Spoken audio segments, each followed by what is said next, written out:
Знаете, почему у меня настроение такое хорошее? Капуста молодая пошла. И это значит, что можно приготовить голубцы. Только листики у молодой капусты очень нежные. Приготовятся они очень быстро. Поэтому и фарш должен быть очень нежным, который тоже приготовится очень быстро. Можно взять, конечно, дорогую нежную ягнятину. А можно взять недорогую, вполне доступную курятину. Вот парочки филе будет вполне достаточно. Неужели в таком простом блюде, как голубцы, есть какие-нибудь секреты? Разумеется, есть. Например, фарш помимо мяса либо курятины, помимо традиционного лука и риса, я добавляю еще и морковь. Только морковь, я вас прошу, не трите ее на терке, а нарежьте ее мелко-мелко, размером с рисовое зерно. Так она выпустит очень много сока и ароматизирует фарш. Но помимо фарша, морковка пойдет еще и в соус. В соус морковку можно порезать несколько крупнее. Кубиком примерно такого же размера для соуса необходимо нарезать и лук. Здесь все совсем просто. Лук, морковь, протертые помидоры. Все на сковородку, одним разом. Протертые томаты и буквально пару ложечек масла. Вот и хорошо. Можно ставить на огонь. Соус сам по себе приготовится, а мы можем начать заниматься фаршем. Ну что здесь, все очень просто. Курятину, да через мясорубку, да с удовольствием. Следом за курятиной лук. Наверное, 1,5 головки будет вполне достаточно.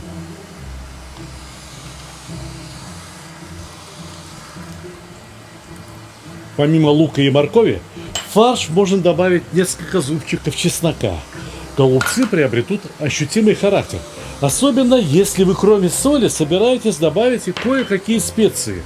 А почему бы и нет? А почему бы и не сделать нашу еду ароматнее, краше и вкуснее? Соли на этот фарш пойдет чуть больше половины столовой ложки.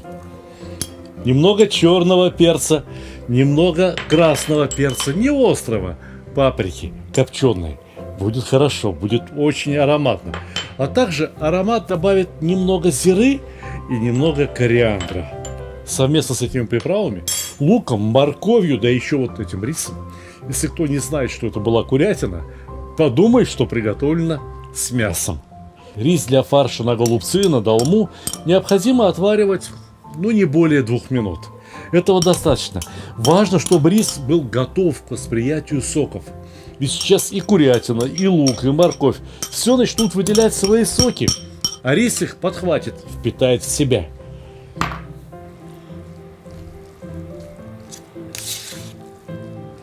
Фарши не жиринки. Кто-то может сказать, что это хорошо. Хорошо, да не очень.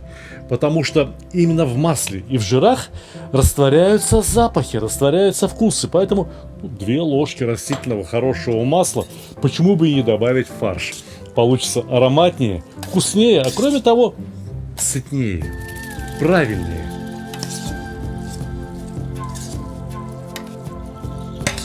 Ну вот и все. Можно заворачивать голубцы. Соус прямо в противень, на котором будем запекать голубцы. Можно голубцы, разумеется, приготовить в казане. Можно приготовить в какой-нибудь латке, кастрюльке, неважно. Из молодой капусты голубцы очень хорошо получаются в духовке. Только не забудьте посолить соус, подкладку под голубцы. Иначе ведь вкусно не будет. Как снимать листья с капусты? Некоторые предпочитают опустить качан капусты в кипяток для того, чтобы верхние листья стали мягкими. Попробуйте завернуть вилок капусты в целлофан и отправить в микроволновку. Знаете, чем старше вилок, чем он тяжелее, тем дольше. Вот этот простоял меньше 10 минут. И листики ровно такие, как надо. Очень нежные, и ни один не хрустит, не ломается. Вот только основание у листиков достаточно жесткое, но ничего страшного. Постучали чем-нибудь твердым, и все в порядке. Накладывать в голубцы слишком много фарша не надо. Пусть получатся небольшими и аккуратными.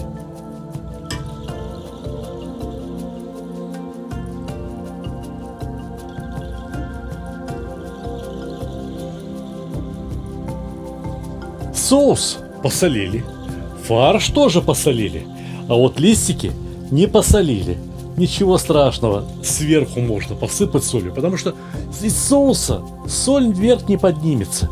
Немного, совсем чуть-чуть воды, буквально полстаканчика, для того, чтобы голубцы сначала пропарились, а уже потом запеклись. И все накрываем фольгой и в духовку на 180 градусов, минут на 35, на 40.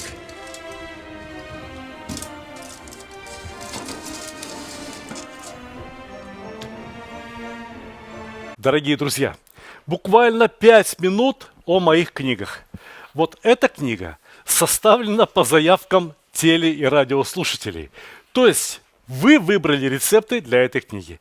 Все рецепты, которые собрали наибольшее количество лайков в Ютубе, которые собрали наибольшее количество подписчиков, которые собрали наибольшее количество просмотров, вошли в эту книгу. 75 моих лучших рецептов. Все самое лучшее, что имеет, так сказать, кулинария Сталика Ханкишиева в одной книге.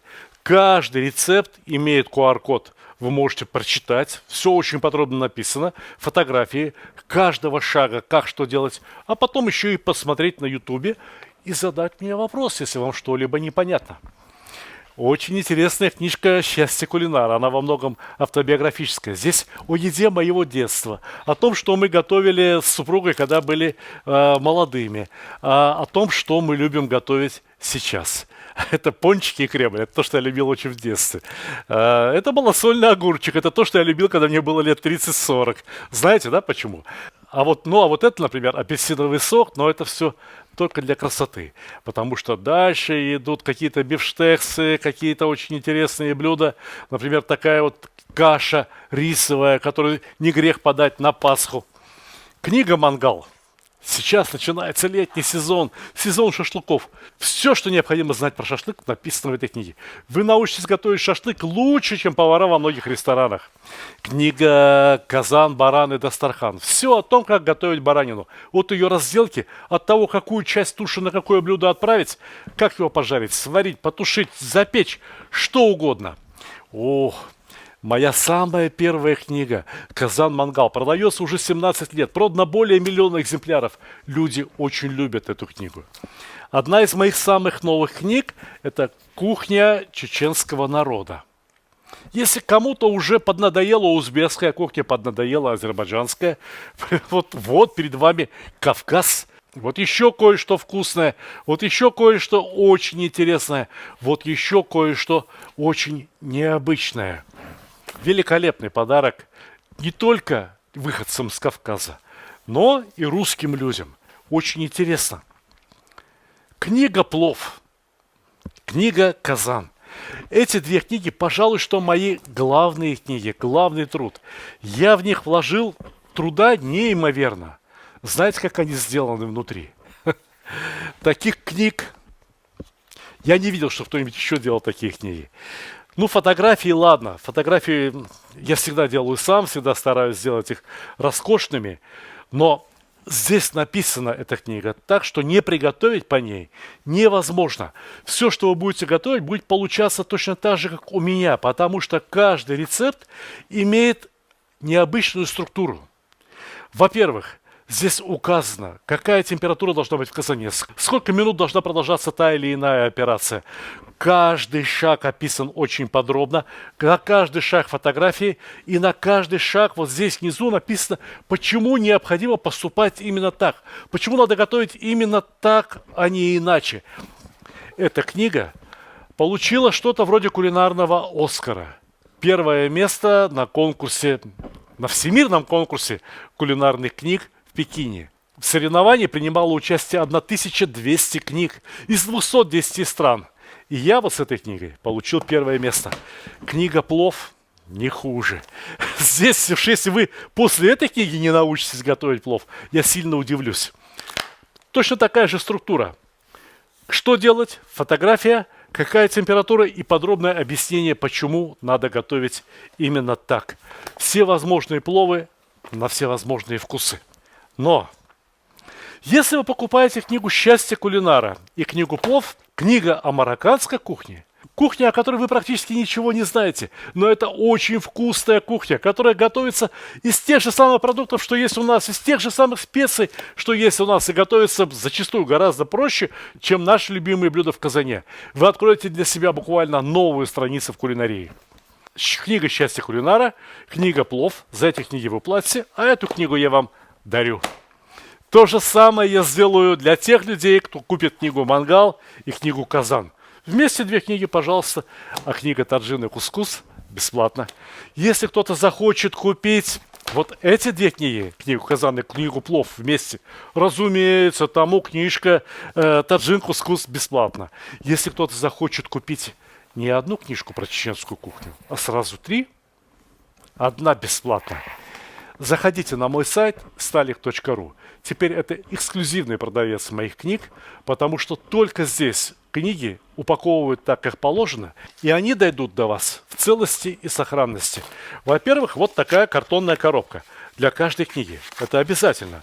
Во-вторых, пузырчатая пленка. Вот там. И только потом уже пакетик, СДЭК, почта. Выбирай. Все доходит очень надежно. Добро пожаловать в магазин stalik.ru. Конечно, можно готовить и ежеминутно посматривать на часы. Наступило ли время? Но я предлагаю способ лучше. Надо принюхиваться, надо прислушиваться к духовке. И я обещаю вам, что в этом случае вы получите еду в наилучшем виде. Полюбуйтесь нашими голубцами. Все утопает в соусе. Не терпится попробовать. Ну что же, давайте подадим. Почему бы и нет? Знаете, там еще столько соуса, что надо запастись белым хлебом. Белым хлебом и вымакивать этот соус, потому что он очень вкусный. А сейчас немного зелени для красоты. Оранжевая морковка, красноватый соус и голубцы. Какие же они внутри, эти голубцы. Идемте поближе, разрежем один, да и посмотрим.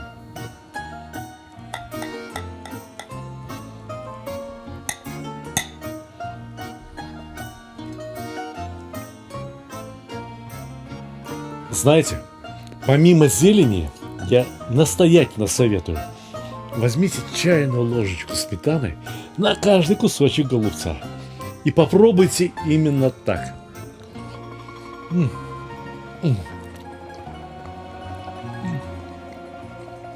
Вот знаете что? Не стану я вам ничего говорить, вкусно это или невкусно. Блюдо проще некуда. Вот приготовите, попробуйте и скажете сами, вкусно или нет.